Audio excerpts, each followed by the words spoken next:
Victor দাসক কি পৰিস্থিতিত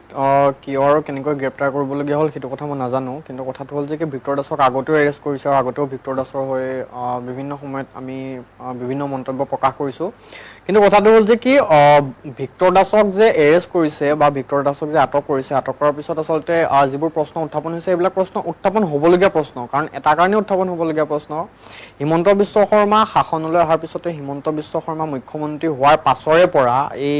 অসম পুলিচ বিভাগটোক তেওঁ কিবা পৈতৃক সম্পত্তিৰ দৰে ব্যৱহাৰ কৰাৰ দৰে আমাৰ মানে ভাৱ হৈছে। আমি এইটো মানে আজি চাব ভিক্টৰ দাসক গ্ৰেপ্তাৰ কৰিছে, ভিক্টৰ দাসে যদি কিবা দোষ কৰিছে, ভিক্টৰ দাসৰ এগেইনষ্টত যদি তেওঁলোকৰ ওচৰত কিবা প্ৰুফ আছে, এইটো আদালতত যাব, আদালতে তেওঁক শাস্তি দিব, সেইটো এটা সম্পূৰ্ণ বেলেগ বিষয়। কিন্তু এতিয়ালৈকে যিসমূহ বিষয় দেখি আছোঁ আমি, বহুত সময়ত আচলতে ভিক্টৰ দাসৰ দৰে মানুহক আচলতে ষড়যন্ত্ৰ কৰি মুখ বন্ধ কৰিবলৈ চেষ্টা কৰা হয়। আৰু জানেই যে যাৰ ওচৰত পাৱাৰ থাকে, যাৰ ওচৰত ক্ষমতা থাকে, তেওঁলোকে ইচ্ছা কৰিলে মিছা কেছ এটা বনাই দুদিনমান আৰু তেওঁক মানে অকণমান মানসিক প্ৰেছাৰ দিয়াটো তেওঁলোকৰ কাৰণে, পুলিচৰ কাৰণে বা এই প্ৰশাসন যন্ত্ৰটোৰ কাৰণে বহুত বেছি ডাঙৰ কথা নহয়। এতিয়া কথাটো হ'ল যে কি মানে মই ক'বলগীয়া কথাকেইটা হ'ল যে হিমন্ত বিশ্ব শৰ্মা যিদিনা মুখ্যমন্ত্ৰী হৈছিলে, মুখ্যমন্ত্ৰী হোৱাৰ পিছতে আচলতে তেওঁ অসম পুলিচক তেওঁ মুক্ত হস্তে এনকাউণ্টাৰ কৰিবলৈ মানে তেওঁ এনেকুৱা মানে কৰি দিছিলে যে মানে পুলিচৰ ওচৰত যেন বন্দুকটোৰ বিকল্প বেলেগ একো মানে নায়েই, তেনেকুৱা এটা তেওঁ পৰিৱেশ সৃষ্টি কৰিছিলে। আৰু যাৰ কাৰণে আজিৰ দিনত আজিলৈকে ৰাজ্যত বহুত ভুৱা এনকাউণ্টাৰ সংঘটিত হ'ল। আজি ভিক্টৰ দাসৰ ঘটনাটো আমি কিয় নাভাবিম যে ভিক্টৰ দাসক ষড়যন্ত্ৰ কৰি আটক কৰিছে বুলি। আজি চাব যিটো হিমন্ত বিশ্ব শৰ্মা শাসনকালৰ যিটো প্ৰথম এনকাউণ্টাৰ আছিলে, প্ৰথম নহয় কিন্তু যিটো নগাঁৱৰ কীৰ্তি কমল বৰা নামৰ আচুৰ এজন, তেওঁ হয়তো আচুৰ কিবা এটা সম্পাদক নে সাধাৰণ সম্পাদক আছিলে, কীৰ্তি কমল বৰাক গুলিয়াই ঘূণীয়া কৰিলে, গোটেই জীৱনৰ কাৰণে ঘূণীয়া কৰিলে, চিৰ জীৱনৰ কাৰণে এজন অসমীয়া ডেকা ল'ৰাক, উঠি অহা এজন মানে নতুন প্ৰজন্মৰ এজন ডেকা ল'ৰাক ঘূণীয়া কৰিলে। তেওঁৰ ওপৰত তেওঁ কি ব্লেম দিছিলে, তেওঁ কি কৰিছিল বুলি কৈছে, তেওঁ ড্ৰাগছ আনিছে বুলি। ইমান এটা ভয়ানক, গম পাইছেনে, ইমান এটা ভয়ানক তেওঁক মানে অভিযোগত তেওঁক গুলিয়াই দিয়া হ'ল, তেওঁ ড্ৰাগছ বেপাৰী বুলি তেওঁক গুলিয়াই দিয়া হ'ল। তেওঁক গুলিয়াই দিয়া হ'ল, গুলিয়াইছিলে কোনে? আনন্দ মিশ্ৰ বাহিনীৰ নেতৃত্বত তেওঁক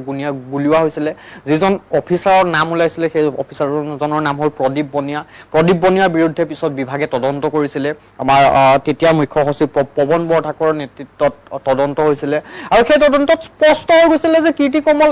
বৰাৰ এনকাউণ্টাৰ ভুৱা। আৰু অকল কীৰ্তি কমল বৰা বুলিয়ে নহয়, এতিয়ালৈকে ৰাজ্যখনত আপোনাৰ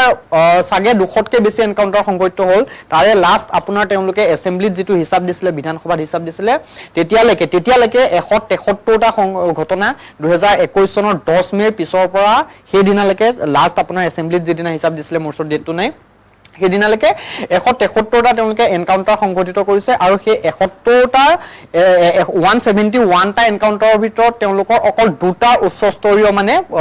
তদন্ত হৈছে। এটা তদন্ত কৰিছিলে আপোনাৰ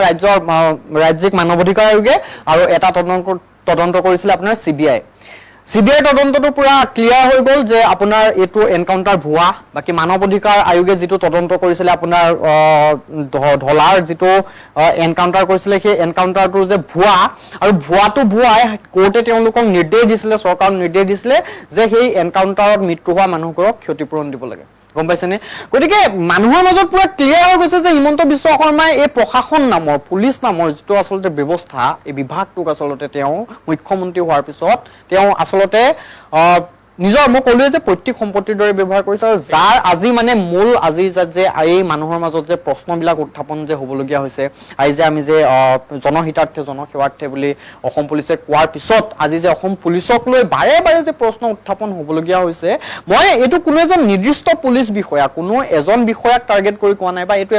এজন বিষয়া ভুল নহয়, এইটো গোটেই চিষ্টেমটোৰ ভুল, গম পাইছেনে। গোটেই চিষ্টেমটোৰ মাজত সোমাই আজি ধৰক আমাৰ ছাৰ, তেখেতো প্ৰাক্তন আছিলে, হয়তো তেখেত প্ৰাক্তন বৰ্তমান সময়ত। গতিকে বৰ্তমান সময়ত যিসকল আছে তেওঁলোকেও মানে এটা চিষ্টেমৰ মাজত সোমাই তেওঁলোকে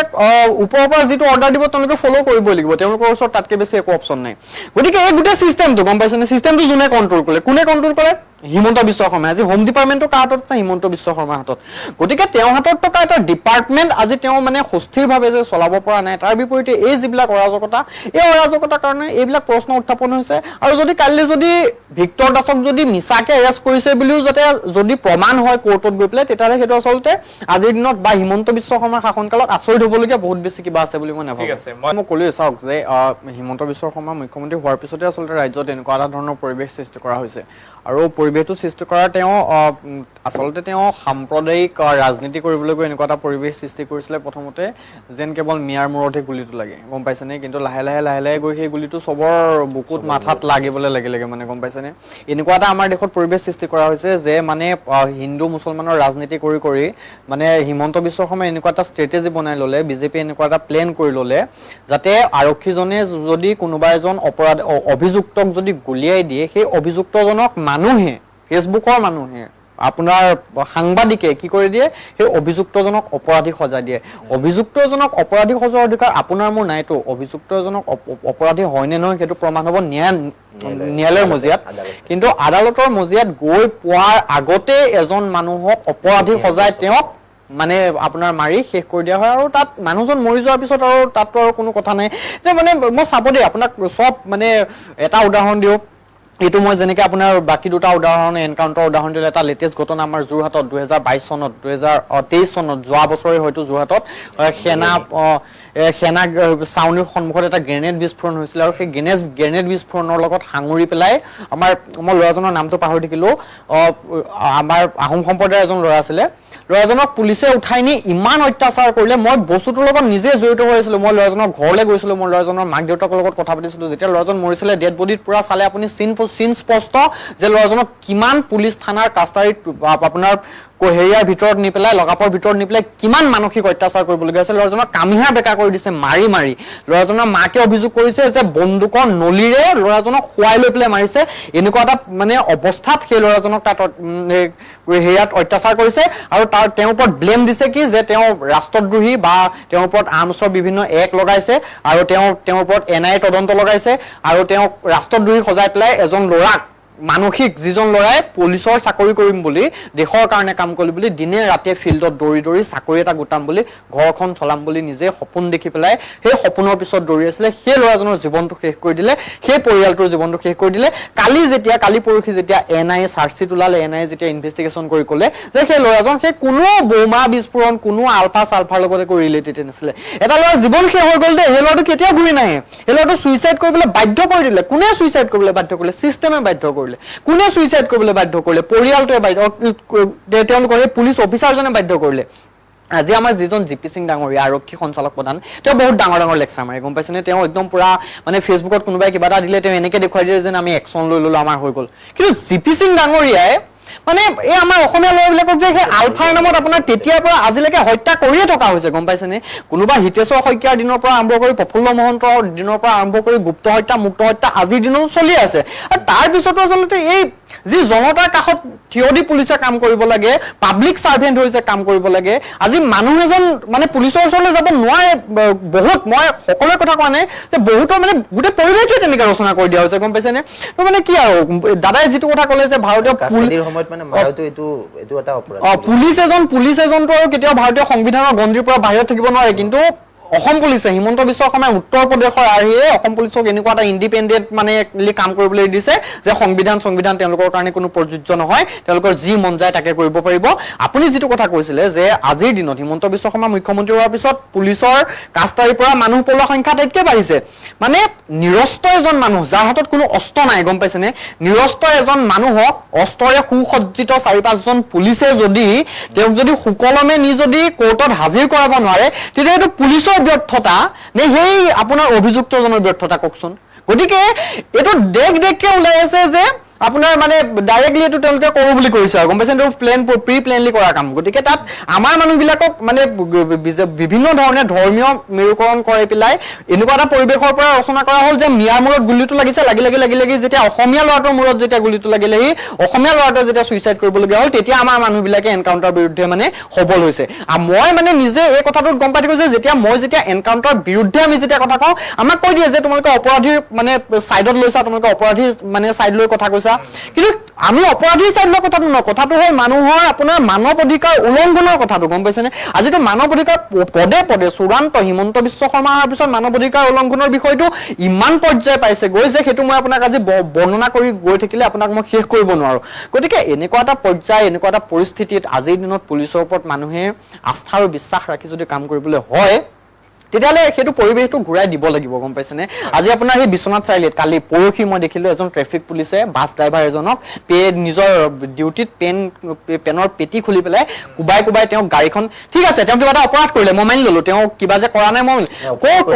কৰি ললে বুলিয়ে তেওঁ পেনৰ পেটি খুলি পাব্লিক প্লেচত তেনেকে তেওঁক পিতাৰ অধিকাৰ কোনে দিলে? গতিকে সেই পুলিচজনে যে সাহসটো পাইছে, ক'ৰ পৰা পাইছে তেওঁ সাহসটো? তেওঁ সাহসটো পাইছে, গম পাইছেনে? বস্তুটো দেখি আছে, জুইখন জ্বলাই দিয়া হৈছে মানে, গম পাইছেনে? গতিকে পুলিচক এক প্ৰকাৰে মানে চৰকাৰে একদম পুৰা মই ক'লোৱে যে একদম পৈতৃক সম্পত্তিৰ দৰে ব্যৱহাৰ কৰিছে, আৰু তেওঁলোকে মানে চৰকাৰৰ কথাত উঠ, চৰকাৰৰ কথাত বহ, আৰু বাকী চৰকাৰৰ কথাত যদি উঠ নবহে হয় তেতিয়াহ'লে কাৰ নিচিনা হ'ব? এই জোনমণি ৰাভা নামৰ যিগৰাকী পুলিচ বিষয়াৰ অৱস্থা হ'ল চৰকাৰৰ কথা মতে উদ্বহ নকৰাৰ কাৰণে, সেই পুলিচ গৰাকীৰ যি বিষয়া হ'ল বাকী পুলিচ বিলাকৰো সেই গতিটো হ'ব বুলি। কাৰণ চবৰতো জীৱনটোৰ কথা আছে ভাই, মোৰ জীৱনটো চলাব লাগিব, মোৰ পৰিয়ালটো চলাব লাগিব, মই আৰু দেশৰ কাৰণে মানুহৰ কাৰণে চৰকাৰৰ বিৰুদ্ধে গৈ চবৰে কথা ক'বলৈ সাহস নাথাকে, গম পাইছেনে? যদি আৰু চৰকাৰৰ বিৰুদ্ধে চবেই কথা ক'বলৈ সাহস কৰিলেহেঁতেন তেতিয়াহ'লে আজিৰ দেশখনত এইটো পৰিস্থিতি নহ'লহেঁতেন। গতিকে যিসকল পুলিচ অফিচাৰে চৰকাৰৰ বিৰুদ্ধে যাবলৈ চেষ্টা কৰে বা আজিৰ দিনত যাবলৈ চেষ্টা কৰিছে, তেওঁলোকৰ অৱস্থা সেই জোনমণি ৰাভাৰ দৰে বা এনেকুৱা তেনেকুৱা কোনোবা আছে যিসকলক আচলতে কেতিয়াও মানে নোহোৱা কৰি দিবলৈ চেষ্টা কৰা হৈছে, তেনেকুৱা এটা পৰিৱেশ সৃষ্টি হৈছে। গতিকে আৰু এই পৰিৱেশবিলাক নোহোৱা কৰিবলৈ হ'লে মানুহৰ প্ৰতি যদি আস্থা ঘূৰাই আনিবলৈ হয় তেতিয়াহ'লে আচলতে এই গোটেই ব্যৱস্থাটোত আচলতে সংশোধন কৰাৰ প্ৰয়োজন আছে বুলি মই ভাবোঁ। মানে কোনোবা এটা সময়ত আমাৰ মানুহৰ মানে আমাৰ সাধাৰণ মানুহে আচলতে ভাবিবলৈ বাধ্য হয় যে আচলতে আইন ব্যৱস্থাটো কাৰ কাৰণে, কেৱল মানে সেই নেতা মন্ত্ৰী পলিটিচিয়ান কেইজনৰ কাৰণে নে সাধাৰণ মানুহৰ কাৰণে? কোনোবা সময়ত মানুহে প্ৰশ্ন কৰে যে সাধাৰণ মানুহৰ কাৰণে মানে সকলোৰে কাৰণে আইন সমান বুলি যে এষাৰ কথা আছে, আজিৰ দিনত আচলতে সকলোৰে কাৰণে আইন সমান নে অসমান এই কথাটোত আচলতে মানুহ কনফিউজ হৈ যোৱা নিচিনা এটা পৰিস্থিতিৰ সৃষ্টি হৈছে, গম পাইছেনে? আজিৰ ডেটত চাব আপোনাৰ পুলিচে ইনভেষ্টিগেশ্যন কৰে, তেওঁলোকৰ মাত্ৰ এই কৰিলে কৰিব লাগিব মানুহৰ প্ৰেছাৰত পৰি বা অফিচাৰৰ প্ৰেছাৰত পৰি তেওঁলোকে কৰিব লগাখিনিয়ে কৰে, তেওঁলোকে নিজাকৈ মানে বস্তুটোত একো মানে তেওঁলোকৰ ইনভলভমেণ্ট নাথাকে, গম পাইছেনে? আৰু মানে যাৰ কাৰণে আচলতে তেওঁলোকে তদন্ত কৰাত লেহেমীয়া কৰে বা আচলতে কোৰ্টত গৈ তেওঁলোকে উপযুক্ত তথ্য প্ৰমাণ দিব নোৱাৰে, যাৰ কাৰণে আচলতে এনেকুৱা ধৰণৰ কেছ এটাত মানুহ ইজিলি বাচি ওলাই গুচি আহে। গতিকে কোৰ্টতো আৰু প্ৰমাণৰ ওপৰতে সকলো কথা ডিপেণ্ড কৰে। গতিকে প্ৰমাণ গোটোৱাটো কাৰ কাম? পুলিচৰ কাম। আৰু গতিকে যদি আৰু ঘটনা এটাত যদি দোষী কোন, কিয় দোষী হ'বলগীয়া হ'ল, তেওঁৰ বিৰুদ্ধে যদি উপযুক্ত তথ্য প্ৰমাণ যদি বিভাগীয় অকল পুলিচ বুলিয়ে নহয়, যিসমূহ বিভাগীয় এজেঞ্চি আচলতে তদন্ত কৰে, আজি CID হওক, CBI হওক, NIA হওক, অসম পুলিচেই হওক বা যোনজন আপোনাৰ এই এজেঞ্চিসমূহে যেতিয়া আপোনাৰ ইনভেষ্টিগেশ্যন কৰি যদি প্ৰপাৰ প্ৰুফ যদি গৈ কোৰ্টত দিব নোৱাৰেগৈ, তেতিয়াহ'লে আচলতে আৰু মানুহ এজনক সাৰি যোৱাটো কোনো ডাঙৰ কথা নহয়। আৰু তেনেকুৱা বহুত উদাহৰণ আছে য'ত আচলতে আপোনাৰ এভিডেন্সৰ অভাৱৰ কাৰণে বা তদন্তত গাফিলতিৰ কাৰণে আচলতে মানুহ মানে সাৰি গুচি যাবলগীয়া হয়। আজি গণপ্ৰহাৰতেই হওক বা কিবাতে হওক মানে মানুহ মৰি গুচি যায়। মই আপোনাক মানে একদম সৰু উদাহৰণ এটা দি দিওঁ। মানে হিমন্ত বিশ্ব শৰ্মাই বা গোটেই মানুহবিলাকে কৈ থাকে, চৰকাৰখনে কৈ থাকে যে আমি একদম অসম পুলিচক স্মাৰ্ট কৰিছোঁ, স্মাৰ্ট অসম পুলিচ বনাই আছোঁ আৰু কিবা যে আপোনাৰ ঢকুৱাখানাৰ এটা বহুত জঘন্য কাণ্ড, কিবা মানে আপোনাৰ হলিউড ফিল্মত থ্ৰিলাৰ টাইপৰ কাহিনী এটা হৈ গ'ল, গম পাইছেনে? এজন মানুহক মাৰি মুণ্ড ছেট কৰি দিলে, মাথা কাটি লৈ গ'ল, কেমিকেল ঢালি জ্বলাই দিলে, আৰু জ্বলাই দিয়াৰ পিছত সেই মানুহজন বুলি আকৌ সেই মানুহজন যাক জ্বলালে সেই মানুহজন নহয়ে, তেওঁলোকে বেলেগ এজন বুলি ভাবি পেলাই মানে তদন্ত প্ৰক্ৰিয়া আগুৱাই নি আছে। তাৰপিছত এসপ্তাহ দুসপ্তাহৰ পিছত গম পালে যে আমি যোনজন বুলি মানুহ ভাবি আছো সেইজন নহয়ে। আজিৰ ডেটত সুনীল গগৈ নামৰ যিজন মানুহ জীয়াই আছে বুলি কৈছে, সেই জীয়াই থকা মানুহজন ক'ত আছে, কেনেকৈ আছে, কিয় হ'বলৈ পালে, গম পাইছেনে? পুলিচে তদন্ত কৰি আছে আজিলৈকে, কি CBI ওচৰত আছে চাগে কেছটো, মেবি CBI তদন্ত কৰি আজিলৈকে উলিয়াবই পৰা নাই যে আচলতে কি হ'লনো ঘটনাটো, গম পাইছেনে? আৰু তাতে আপোনাৰ যিবিলাক এইবিলাক ঠিকাদাৰৰ নাম সাঙুৰ খাইছিলে, যিবিলাক বিজেপিৰ নেতাৰ নাম সাঙুৰ খাইছিলে, তেওঁলোক কোনোবা আজিও কেন্দ্ৰীয় কাৰাগাৰত জেল খাটি আছেগে, তেওঁলোকক গৈ কিন্তু CBI অফিচাৰে গৈ কুৱেশ্যন কৰিবলৈ সাহ কৰা নাই, গম পাইছেনে? গতিকে যাক কুৱেশ্যন কৰিব লাগে, যাক তদন্তৰ আওতালে আনিব লাগে তাক যদি সেই মানুহজনক যদি তদন্তৰ আওতালে নানে তেতিয়াহ'লে আৰু সেই গোচৰটোত আৰু যিজনে গোচৰ দিয়ে সেইজনে আৰু ন্যায় পোৱা আশা কৰি থাকি লাভ নাই গম পাইছেনে গতিকে এই গোটেই পৰিৱেশ পৰিস্থিতিবিলাক চাই বুজি আজি অকল মানে গণপ্ৰহাৰ ঘটনা বুলিয়ে নহয় ৰাজ্যত ঘটি থকা মানুহে যি ন্যায় পাব লাগে সেই ন্যায় প্ৰদানত আচলতে চৰকাৰখন ব্যৰ্থ হৈছে পুলিচ ব্যৰ্থ হৈছে বা এই গোটেই বিভাগীয় যিসমূহ